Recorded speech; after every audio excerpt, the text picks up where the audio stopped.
Que história é essa? Porchat está de volta com Ricardo Tosi, Júlia Lemertz, Débora Evelyn.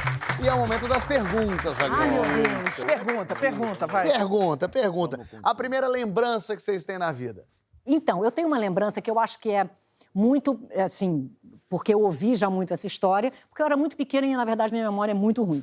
Tipo, 4 anos, a gente estava em Teresópolis, na casa dos meus avós, e tinha lá o professor Rios, que tinha sido professor de inglês da minha mãe e dos meus tios. Tava lá, era um senhorzinho, mas amigo da família, então ele tava lá com a mulher dele, chamava Dona Sarita, chata pra caramba. Eu, pequenininha, saio na varanda, tem um varandão assim, saio na varanda e falo alguma coisa com minha mãe. E essa senhora, chata, ficou... Sabe quando fica assim? Eu falei, sei lá, não sei o que eu falei pra minha mãe. Mãe, quero sorvete. Ela, mãe, quero sorvete. Mãe, eu tô com vontade de ir na piscina. Mãe, tô com vontade... Sabe assim? Aí dizem, isso eu não lembro que eu fiquei vermelha, fui lá pra dentro. Eu voltei com a mão pra trás, cheguei na cara da Dona Sarita e pá! Joguei talco na cara dela. Aí a família toda, na verdade, adorou, porque todo mundo achava a Dona Sarita muito chata. Meu avô queria me dar um presente. Minha mãe não deixou ele dar só porque ela tinha que me ensinar que isso não se faz. Pode jogar talco nos Mas eu me outros. lembro, assim, de eu pegando o talco, pensando, sabe, assim, o que eu vou fazer com essa mulher chata. Não assim, né, que nem adulto, sei lá. Mas, e pá, jogando um silêncio. Minha mãe, tipo, segurando o choro e me pegando e me levando pra dentro e me botando de castigo. Você planejou uma vingança. Foi. Gostei. Ricardo. A minha foi uma trombada numa árvore. Porque eu tinha uma bicicletinha, devia ter uns 3 anos, que eu era impossível, não sei, me deram uma bicicleta, eu descia a rua, eu lembro que eu bati na árvore, subi a árvore, desci a árvore com a bicicleta e saí do outro lado. Que Não, isso? você era um Não, Sonic. né? Claro que não foi isso, é claro que eu dei com a mas cara você na lembra árvore. assim. Eu me lembro assim, e eu me lembro, eu não me lembro de nada antes disso, eu me lembro de contar pra alguém que eu falei, você não sabe, eu bati na árvore, subi na árvore, desci da árvore... Gente, mas é isso, memória é uma coisa criada. Engana a gente. É. Essa coisa de memória mais... Eu não realmente, assim, muito antiga, assim, né? Tem gente que lembra de coisas que, sei lá, com 2, 3 anos, É, eu fico impressionante, besta, né? é. Eu não consigo. Mas eu fui criada, do início da minha vida, assim, muito no sul com a minha avó, mãe da minha mãe, em Porto Alegre, na casa dela. Mas era a casa com meu dela mesmo ou avô. de uma outra senhora na frente? Você acha que era uma casa Não, linda? era a casa da minha avó Lila. Era só Não avó contra a de- minha avó mesmo. Aí minha avó, ela guardava... Minha mãe tinha estudado balé quando jovem, né? E aí ela guardava num quartinho que ela tinha muitas coisas da minha mãe.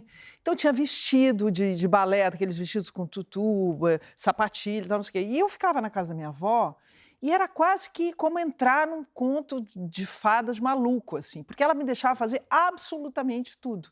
Então eu tirava as coisas da minha mãe, me vestia com aquelas coisas, ia para o jardim, tinha um jardinzinho assim na frente da casa, e eu ia de bailarina, Eu me lembro, lindo. assim, a memória mais vívida da minha infância é eu e minha avó naquela casa, eu dormindo com minha avó. Essa avó Lila, lindo. sei que era... Muito legal. E o primeiro crush famoso que vocês tiveram? É na Paula Rose. Tinha fotos e fotos. Porque a Ana Paula Rose tem a minha idade, a gente tem a mesma idade. Então, quando ela surgiu com 12 anos, né? E ela era a menina mais A linda que tinha modelo, existido no isso é universo. verdade. É linda mesmo, ela Eu é tinha linda. no meu quarto as 12 fotos dela na parede. Eu nunca falei isso pra ela. Bom, Júlia. Agora falou. Eu vi aquele Cirandinho, o Fábio Júnior, cara. Fábio Júnior. Fábio Júnior jovem, era uma loucura. Nossa, ele era mesmo. Ele era lindo e cantava, e era bom ator, Cantando né? pai. E você, Débora? Eu também mais longe, pra mim era John Lennon. Eu era louca pelo John Lennon.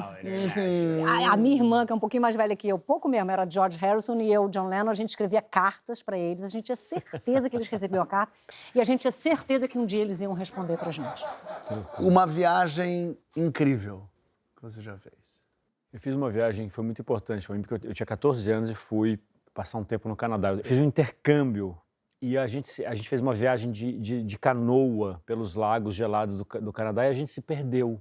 10 alunos com um padre de 70 e Canadá poucos é anos, frio. canadense. Rapaz, essa história podia ter tomado um rumo chato a também. gente se perdeu, a gente passou fome uns 3 dias, remando sem achar lugar nenhum. 3 dias? 3 dias isso, remando. se perderam mesmo.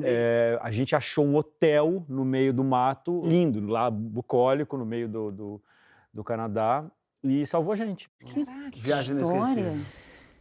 Cara, teve algumas, assim, mas acho que, você falando disso, a primeira vez que eu saí fora do país, assim, eu fiz um intercâmbio e eu ganhei meia bolsa, né? Porque eu fui bem na coisa de inglês. E aí eu escolhi ir para Califórnia, porque Califórnia era o lugar, né? Eu cheguei em São Francisco, mas não fui para São Francisco. Eu fui para San Rafael, que é 20 quilômetros dali, num lugar que era não uma universidade, não, college College é universidade. É uma universidade, mas que era gerida por freiras.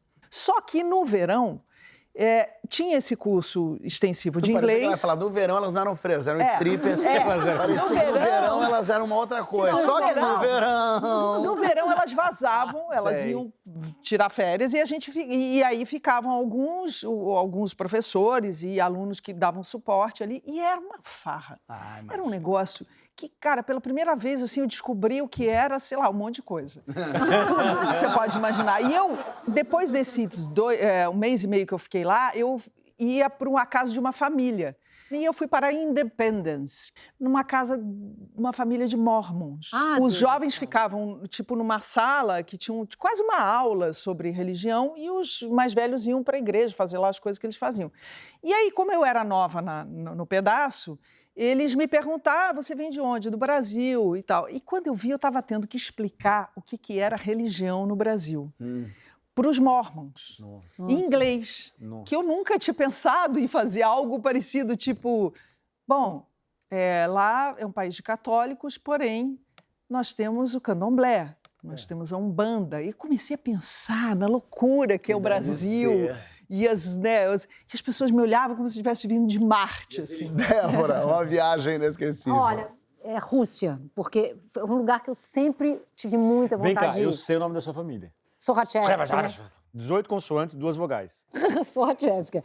Então, mas eu sempre quis ir para a Rússia porque, primeiro, eu adoro a literatura russa. E os autores russos de teatro, Chekhov, para mim, é um dos meus preferidos. Então, eu sempre tive loucura para ir. Aí a gente foi. Foi uma viagem tão maravilhosa, porque eu fui na casa de Stanislavski, eu fui na casa do Chekhov, eu fui na casa de Dostoiévski, assim... E eu me senti tão em casa, eles são muito parecidos com os brasileiros. Tem uma coisa de jeitinho, assim, é impressionante. Muito... Tem aquele fogo, aquela coisa eles têm um sangue quente, e eles têm também essa coisa passional do brasileiro. A gente acha que não, mas eles têm... Um líder que não quer sair do poder. Eles têm tem várias coisas parecidas, exatamente. Um líder mais pro lado ditatorial e de direita. Bem... Enfim, eu amei, foi delicioso. E passar isso com a minha filha, uma coisa que eu sempre quis fazer, sabe? Aí eu fui com ela, foi muito bom. Um apelido que você tem ou teve que ninguém sabe? Quando eu era pequena, meu avô que me deu, Debolinha. Debolinha. Todo mundo acha estranho, porque digamos que de bolinha atualmente eu não tenho nada, mas eu era bem gordinha quando eu era criança. Então era Debolinha. Debolinha, adorei Debolinha. Você não sabia disso, não, Ju? Eu não tinha muito apelido, mas sempre relacionado a magrelo. Eu sempre fui muito magro. Uma vez meu irmão falou assim, eu nunca me esqueço dessa vergonha. Acho que eu era adolescente, assim, tava crescendo, comecei a me achar bonito, sei lá, enfim, ou me achando horroroso, sei lá, complexado. Eu tenho até hoje uns gambitos, o nariz era enorme, a orelha. A Cláudia Raia fala assim, Jacu, ela me chama de Jacu, eu chamo ela de Jacu, porque lá em Campinas a pior coisa que tem é chamar alguém de Jacu, então a gente chama de Jacu, né? Ela fala assim, Jacu, não mostra mais pra ninguém essa foto, Jacu. Mostra uma foto minha de 9 anos, o cara fala, Jacu, não mostra mais essa foto. Boa. Cara, eu me lembro que uma vez o meu irmão falou assim, cadê a nota na padaria no domingo? Ele falou assim, não sei, fala com aquele magrelo narigudo ali, aí a padaria inteira olhou pra mim. Acho que foi uma vergonha. Foi um momento que eu senti vergonha na vida. Sei. E é sempre magrelo. Cara, eu era muito magro. Júlio. Então, eu também não tinha muito apelido, não. Meu pai me chamava de Jujuba, mas agora eu me lembrei que quando eu nasci, meu parto foi muito difícil, assim, porque eu na época, não sei, não tinha ultrassonografia, não deu para saber que eu estava sentada. Então, eu nasci sentada. Eu fiquei meio amassada na primeira semana, né? A minha mãe tinha escolhido Júlia, mas ela olhava para mim e não conseguia chamar de Júlia, ela me chamava de Chica. Ela foi um nome que ela achou mais que tinha mais a ver do joelho que eu devia ser. Chica, que amor. Mas isso durou pouco, depois eu fiquei fofa. Boa. O brasileiro que te dá mais orgulho? Eu gosto muito de livros, de literatura, muito mesmo. E aí, eu li um livro agora há pouco que me tocou muito, me emocionou muito, de um brasileiro, que é o Torto Arado. Perfeito. O Pois, Itamar mas Vieira O Júnior. Itamar Vieira Júnior, junto com vários outros brasileiros mesmo, mas é porque esse mito, ele fala do Brasil, né? Ele fala de racismo, ele fala da história tudo não é chato, né? Falando assim parece que fica chato, não é nada chato, é um dos livros mais extraordinário. né? Interessantes e carismáticos enfim. Então eu falaria dele, do Itamar Vieira Júnior, Perfeito. porque ele é um cara incrível. Boa. Júlia. Ailton Krenak. Krenak, eu sou louca por ele, cara. Que é enfim, um cara, assim, um líder indígena, mas um poeta, um filósofo, um escritor e um pensador Uma sabedoria, né? do Brasil ao longo já de um tempo, né? E escutar ele, ler ele, assim, dá uma norteada. Assim, a gente volta um pouco para um lugar... Porque está tudo tão maluco, tão desconcertante, que de repente você ouvir coisas que te tragam para a tua essência, sabe? Para a essência do mundo, para a essência do que nos sustenta nesse planeta, assim, é muito, muito importante, assim. Acalma a alma, né, um pouco. Acalma a alma, mas ao mesmo tempo ele tem uma indignação, ele tem um jeito de falar sobre coisas muito importantes e muito terríveis. Ele não fala só da preservação da terra, mas ele fala da preservação do homem, né? De que matéria nós somos feitos. Assim. Legal. Muito bom. Ricardo. Eu sou muito conectado com o meu lado espiritual, sempre fui. Um cara que teve uma missão maravilhosa, mas dentre muitos que se desvirtuaram, ele foi um exemplo de humildade no cumprimento da sua missão, que é o Chico Xavier. Em momento algum, você tem algum comportamento que não seja perfeito e libado e muito humilde, porque ele poderia, com aquele poder que ele tinha, que era um grande médico, fazer um outro caminho. Então eu admiro muito essa... E aí chegou no céu vai ter gente amiga, querida, vai ter Chico Xavier, vai ter todo mundo, mas o que precisa ter no céu, senão você nem entra, Júlia? Gin e gelo. Gin. Caramba, Ju, eu não sabia esse lado gente, seu, tomar eu um não gin, sabia. chegar, Eu dar uma adoro gin festejada. também. Sei lá, Adoro não precisa tomar gin. gin todo dia, mas tomar Mas um Não, tem o essa gin dá um up, opção. o gin dá um up. O gin dá uma alegria. dá uma alegria. gente, um gin tônica, tá Gin e ótimo. gelo. Ricardo.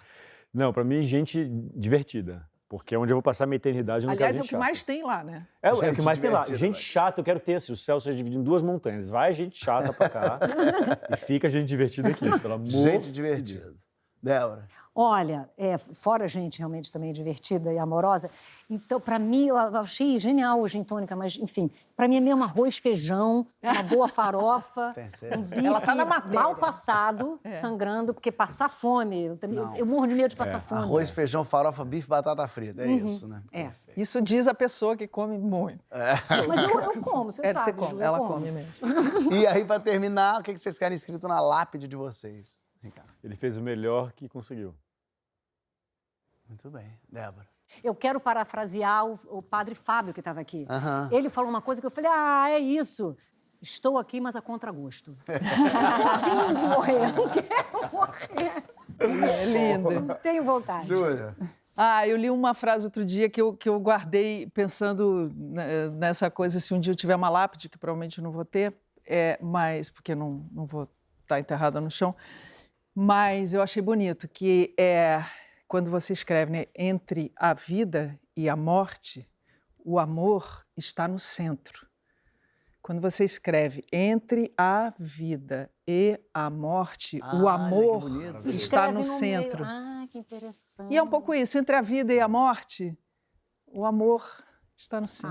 É Lindo lindo isso. Amei isso. Maravilhoso. E a gente acabou a contragosto. Porque eu queria Contragosto. continuar aqui também. Gosto Não tem a também. pergunta?